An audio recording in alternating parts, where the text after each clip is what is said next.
ለየካቲት በዛቲ ዕለት አይረፍ። ቅዱስ ኤፍሬም መታሰቢያው ነው። በረከቱ በዚችም ዕለት የጴጥሮስና የሶፊያ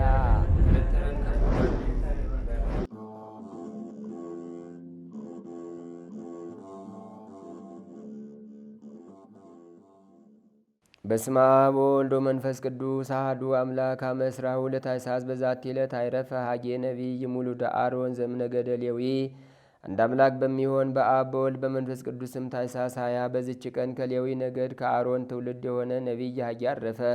እርሱም ከ12ቱ ደቂቀ ነቢያት አንዱ ነው። ናቡከደነጾር የኢየሩሳሌምን ሕዝብ በማረከ ጊዜ የዚህ ጻድቅ ነቢይ ወላጆች ከእስራኤል ልጆች ጋር ወደ ባቢሎን አገር ተማርከው ሄዱ። ዳርዮስ የተባለውም ኩርዝ በነገሰ ጊዜ በሁለተኛው ዘመን መንግስቱ ይህ ነቢይ ትንቢት ተናገረ። የእስራኤልን ልጆች ወደ አገራቸው ይገቡ ዘንድ ኩርዝ ዳርዮስ ባሰናበታቸው ጊዜ እነርሱም ከገቡ በኋላ ቤተ መቅደስን ከመስራት ቸለል ባሉ ጊዜ እነርሱ ግን በአማሩና በተሸለሙ ቤቶች ውስጥ ይኖሩ ነበርና እንዲህ አላቸው። ሁሉን የሚገዛ እግዚአብሔር እንዲህ አለ፣ የእኔ ቤት ፈርሷል፣ እናንተ ግን ሁላችሁም ቤታችሁን ታጸናላችሁ አላቸው። ስለዚህ ከምድር በላይ ያለች ሰማይ ዝናብ ለዘር ትነሳለች፣ ምድርም ፍሬዋን አትሰጥም አላቸው። ከሕዝቡም ደጋጎቻቸው ሰምተው እጅግ ፈሩ። የእግዚአብሔርንም መመስገኛ ቤት እንደሚገባ መስራት ጀመሩ።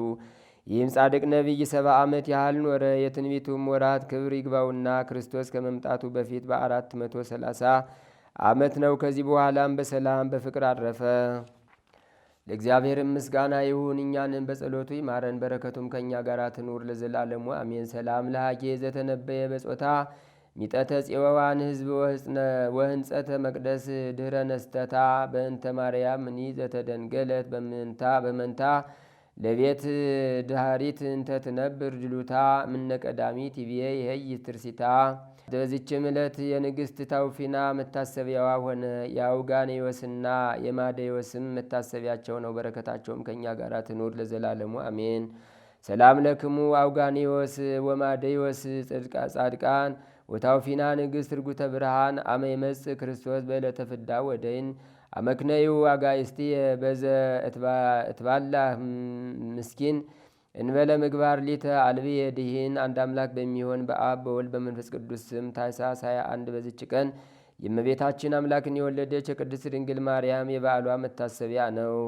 በዚችም ቀን የስሙ ትርጓሜ የመረጋጋት ልጅ የሆነ ቅዱስ ሐዋርያ በርናባስ በሰማዕትነት አረፈ። በዚችም ቀን በበግ እረኛ አምሳል መድኃኒታችን የተገለጸበት ነው። ለእርሱም ምስጋና ይሁን ለዘላለሙ አሜን። ዛቅረብኩ ማሕሌታ ዘኪሬ አይላፈም ለተጸምዱ ከዘልፈ ለላ አነብብ ተወከብ ዘንዴቴ መጽሐፈን ተረሰይ ከግዚኦ ጸዲቀ መበለት ውኩፈ ምብላቡ ውላን ዘተርፈ ነቢያት ቅዱሳን ወሐዋርያት ሰባክያን መላእክት ጻድቃን ወሰማዕት ትጉሃን ባርኩ ባርኮ ጉባኤ ዛቲ መካን እስከ አረጋዊ ሊቅ ወንዑስ ሕፃን ለዘጸሐፎ በክርታስ ወለዛ ጻፎን ዘይደርስ ወለዛ አንበቦ ለዘተርጎሞ በልሳን ሐዲስ ወለዘሰማ ቃሎ በዝነ መንፈስ በጸሎተሙ ማርያም መራቂተ ኩሉም ባይስ እውረይ መሐረነ ኢየሱስ ክርስቶስ። ታምሪሃ ለእግዝእትነ ቅድስት ድንግል በክሌ ማርያም ወላዲተ አምላክ ጸሎታ ወበረከታ ወምህረተ ፍቁር ወልዳ ያሉ ምስለ ኩልነ ህዝበ ክርስቲያን ለዓለም ዓለም አሜን። ልመናዋ ክብሯ በእኛ ለዘላለም በሆነ የተደርብንና አምላክን የወለደች በድንጋሌ ስጋ በድንጋሌ ነፍስ የጸናች ክብርት እመቤታችን ያደረገችው ተአምር ይህ ነው። የአብይ ንጉሥ ሀገር በምትሆን በከበረች ኢየሩሳሌም እመቤታችን ያደረገችውን ተአምር ሚስጥር ይህ ነው። የሮም ሰዎች፣ የግብፅ ሰዎች ሁሉ፣ የአፍንጅም፣ የእስክንድሪያም፣ የሶሪያ፣ የገላትያ ሰዎች በሚሰግዱበት ውስጥ የእመቤታችን ስዕል ነበረችና የራሳቸውን ክንብንብ ሳይገልጡና ጫማቸውን ከእግራቸው ሳያወልቁ ወደዚች ስዕል ይገቡ ነበር። የኢትዮጵያም ሰዎች እነዚህ ትዕቢተኞች ራሳቸውን ተከናንበው እግራቸውን ተጫምተው ወደዚች ስዕል ሲገቡና ሲወጡ አይተው እንደ ግብፃውያን ክፉውን ልማድ አደረጉ። ወደዚችም ስዕል ጫማ አድርገው ገቡ። ስለዚህም ነገር የእመቤታችን ልቧ አዘነ። ከኢትዮጵያም ለሄዱ ሰዎች በስዕሏ ላይ አድራ ተገልጻ ተነጋገረቻቸው። እኔ ቃል ኪዳኔ አስራት የኢትዮጵያ ሰዎች መታሰቢያሽን ዝክርሽን ያደርጉ ዘንድ ተገዢዎችም ልጆች ሊሆኑሽ ዘንድ እንሆ ሰጠውሽ ብሎ ልጄ እናንተን የሰጠኝ የርስት ጉልቴ ስላችሁ እንደ ግብፃውያን ሰዎች ልማድ ወደ እኔ ስዕል ጫማ ተጫምቻችሁ የምትገቡ መራራ ትምህርትና ክፉ ምግባር እንደምን አደረጋችሁ አለቻቸው። ይህንን ብላ የኢትዮጵያውያን ሰዎች ከስዕሏ በወጣ ጊዜ ገሰጸቻቸው። ከዚያችም ቀን ወደዚህ የግብፅን ሰዎች ልማድ ተው በትዕቢት አካሄድ በጫማ ወደዚህ ስዕል አትግቡ። የሮም ሰዎች በሚሰግዱበት ቦታ በኢየሩሳሌም ያች ስዕል ትኖራለች። አምላክን የወለደች በድንጋሌ ሥጋ በድንጋሌ የጸናች የክብርት እመቤታችን ስዕል ወዳለችበት ቦታ ከእስክንድሪያ ከሮም ከግብፅ ሰዎች ቢሆን ከዚያ ቀን ወዲህ በጫማ ሆኖ የገባ የለም። ልመናዋ ክብሯ የእመቤታችን የቅድስት ድንግል ማርያም አማላጅነት ይደርብን፣ አሜን። ኦርቶዶክሳውያን አሁን እኮ አልተዋወቅንም። ሰው እንዴት ይታረዳል? ምእመናን፣ ገንዘብ ብቻ አይደለም፣ ዘረኝነት ሙስና ነው። የብሔር አቀንቃኝ መሆን ሙስና ነው። እኔ ከሞት ወርዶ አይብቀል ማለት ራስ ወዳድነት ሙስና ነው። የሰው ልጅ እንደ በግ ታረደ። ኢትዮጵያ በደም ጨቀየች። ዛሬም ክህነታችንን ለሥጋዊ ጥቅም ያዋልን፣ ክህነታችንን ዕውቀታችን ለሥጋዊ ጥቅም ያዋልን፣ ከሃይማኖታችን ይልቅ ብሔራችን የበለጠብን። በስመ አብ ወወልድ ወመንፈስ ቅዱስ አሃዱ አምላክ አሜን። ኖላዊ ኄር መልካም እረኛ። የዮሐንስ ወንጌል ምዕራፍ 10 ቅዱስ እግዚአብሔር አምላካችን የተናገረው ያውቃል ነው። ለምንድን ነው የተናገረው? ስለ ስንት ነገር ነው የተናገረው ሲባል በዋነኝነት ስለ 3 ነገር ተናግሮታል።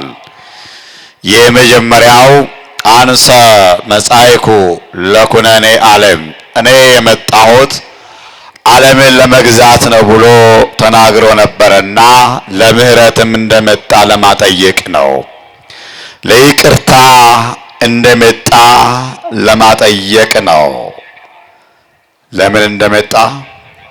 ለይቅርታ፣ ይቅር ሊል እንደመጣ፣ እርቅ ሊያደርግ እንደመጣ፣ ሰላም ሊሰፍን እንደመጣ ሊያጠይቅ ይህንን የዮሐንስ ወንጌልን ተናግሮታል ምዕራፍ 10። ሁለተኛው የዮሐንስ ወንጌልን ተናገረው ለምንድነው ሲባል ኢነአምሮ ለዝንትሰ፣ ይህንን አናውቀውም ብለው ነበረ ጸሐፍት ፈሪሳውያን። የሚያውቃቸውን ክርስቶስን፣ የፈጠራቸውን ክርስቶስን፣ ዓለምን ካለመኖር ወደ መኖር ያመጣ አምጻኤ ዓለማት፣ ፈጣሬ ዓለማት፣ መጋቤ ዓለማት፣ የ22ቱ ፍጥረታት ፈጣሪ፣ 22ቱን ፍጥረታት የሚመግብ እርሱ ክርስቶስን ኢነአምሮ ለዝንትሰ፣ ይህንን አናውቀውም ብለው ነበርና ከየት እንደመጣ እንዲያውቁት ይህንን ኃይለ ቃል ተናግሮታል። ዛሬም እየመገባቸው እያኖራቸው የማያውቁት አሉ። ፍላጎታቸውን እየፈጸመላቸው ሐሳባቸውን እየሞላላቸው እየተንከባከባቸው ክርስቶስን የማያውቁት አሉ። እኛስ ክርስቶስን አውቀን ይሆን? ተረድተነው ይሆን? ወይስ በስማ በለው የምንመላለሰው? ክርስቶስን ማወቅ ያስፈልጋል። ኦርቶዶክሳውያን፣ የምታስተዋውቀን ደግሞ ቅድስት ቤተ ክርስቲያን ናት፣ ግለሰቦች አይደሉም። የሚያስተዋውቁን እንዘንጣለን የሚሉ በብድር ልብስ የሚለብሱ አይደሉም፣ ተመጽዋቾች አይደሉም። ክርስቶስን የምታውቀው የምታስተዋውቀን ቅድስት ቤተ ክርስቲያን ናት። ስለዚህ ኢነአምሮ ለዝንትሰ፣ ይህንን አናውቀውም ያሉትን ያውቁት ዘንድ ከየት እንደመጣ እንዲረዱት ይህንን የዮሐንስን ወንጌል ተናግሮታል። ሁለተኛው የተናገረበት ምክንያት ይህ ነው። ሶስተኛ የዮሐንስን ወንጌል የተናገረበት ምክንያቱ ምንድነው ሲባል ደግ አገልጋይ፣ ደግ እረኛ፣ ደግ ጠባቂ አይደለም፣ መልካም እረኛ አይደለም ብለው ነበርና መልካም እረኛ እንደሆነ ሊያሳውቃቸው ተናግሮታል። ጨካኝ መስሏቸው ነበረ። ክፉ መስሏቸው ነበረ። ሎቱ ስብሐት ቸር እረኛ፣ በጎ እረኛ፣ መልካም እረኛ መሆኑን ሊገልጽላቸው ይህንን የዮሐንስ ወንጌል ምዕራፍ 10ን ተናግሮታል። ስለ ሶስት ነገር። ስለ ስንት ነገር? እንዳትረሱ ሶስቱን ነገር። ታዲያ ሶስተኛው ስለ እረኝነት ይነግረናል። ዛሬ የእረኛ ዕለት ነው። ዛሬ የጥበቃ ዕለት ነው። የእረኛ ዕለት ነው። ስለ እረኝነት የሚነገርበት ዕለት ነው። እረኝነት በሁለት ተከፍሎ ይታያል። አንደኛው ዓለማዊ እረኛ፣ ዓለምን የሚጠብቁ እረኞች አሉ። መሪዎች ማለት ነው። መሪዎች እረኞች ናቸው። የሚጠብቁ እረኞች ናቸው። ሁለተኛ መንፈሳዊ እረኛ። መንፈሳዊ እረኛ የሚባሉ ደግሞ በመንፈሳዊ ሕይወት ውስጥ የሚመሩ፣ በመንፈሳዊ ሕይወት ውስጥ እኔና እናንተን የሚጠብቁ እረኞቹ እነዚህ ናቸው። የሚጠበቁት በጎች አሉ። በጎች የተባሉ ለጊዜው ሐዋርያት ናቸው። 72ቱ አርድእት ናቸው። 36ቱ ቅዱሳት አንስት ናቸው። ፍጻሜው ግን በክርስቶስ ክርስቲያን የተሰኘን እኔና እናንተ ነን። የሰው ልጅ ለሰው ልጅ እረኛ አለው። ዓለማዊ እረኛ፣ መንፈሳዊ እረኛ። በሁለቱም እረኝነት ውስጥ ምን አይነት እረኛ አለ ሲባል፣ አንደኛ መልካም እረኛ አለ። ሁለተኛው ምን አይነት እረኛ አለ ሲባል፣ ምንደኛ የሆነ እረኛ አለ። ምን አይነት እረኛ አለ? አንደኛው መልካም እረኛ፣ ሁለተኛው ምንደኛ እረኛ። በዓለማዊ እረኝነት ውስጥም በመንፈሳዊ እረኝነት ውስጥም ሁለት አይነት እረኛ አለ። ኦርቶዶክሳውያን ሁለት አይነት ጠባቂ አለ። ወንጌሉ ይህንን ነው የሚነግረን። አማን አማን እብለክሙ፣ እውነት እውነት እላችኋለሁ። የዮሐንስ ወንጌል ምዕራፍ 10 ቁጥር 1 ጀምረን እውነት እውነት እላችኋለሁ ወደ በጎቹ በረት በበሩ የማይገባ በሌላ መንገድ ግን የሚወጣ እርሱ ሌባ ወንበዴም ነው ይላል። በምን የማይገባ? በበሩ የማይገባ። በምን የሚወጣ? በሌላ በር የሚወጣ። በበሩም አልገባም፣ እንደገና በምን አልወጣም? በበሩም አልወጣም። ይሄ ሌባ ወንበዴ ነው። በሌላ መንገድ የሚወጣ እርሱ ሌባ ወንበዴ ነው። ምንደኛ ነው ማለት ነው። ምንደኛ ነው። ምንደኛ ማለት ገንዘብ የሚቀበል ሙሰኛ ነው ማለት ነው። ሙስና ኦርቶዶክሳውያን ገንዘብ ብቻ አይደለም። ዘረኝነት ሙስና ነው። የብሔር አቀንቃኝ መሆን ሙስና ነው።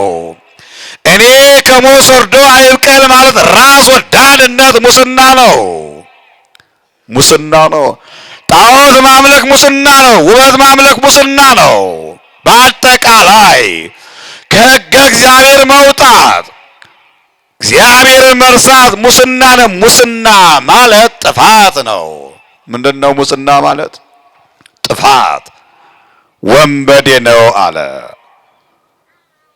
በበሩ የማይገባ የበጎች እረኛ ነው። የሚገባ የበጎች እረኛ ነው አለ። በምን የሚገባ? በበሩ የሚገባ የበጎቹ እረኛ ነው። ለእርሱ በረኛው ይከፍትለታል፣ በጎቹም ድምፁን ይሰሙታል። የራሱንም በጎች በየስማቸው ጠርቶ ይወስዳቸዋል አለ። በየስማቸው ይጠራቸዋል አለ። ስማቸውንም ያውቀዋል። ምናቸውን ያውቀዋል? ስማቸውን ያውቀዋል። አያችሁ፣ ሁለቱን እረኝነት ነው እያነጻጸረ ወንጌሉ ክርስቶስ የተናገረው። መልካሙን እረኛና ምንደኛውን እረኛ። ምንደኛውን እረኛ በጎቹ አያውቁትም፣ እሱም አያውቃቸውም። መልካሙ እረኛ በጎቹን ያውቃቸዋል፣ በጎቹን ያውቃቸዋል፣ በጎቹም እርሱን ያውቁታል። ኦርቶዶክሳውያን አውቁ አልተዋወቅንም።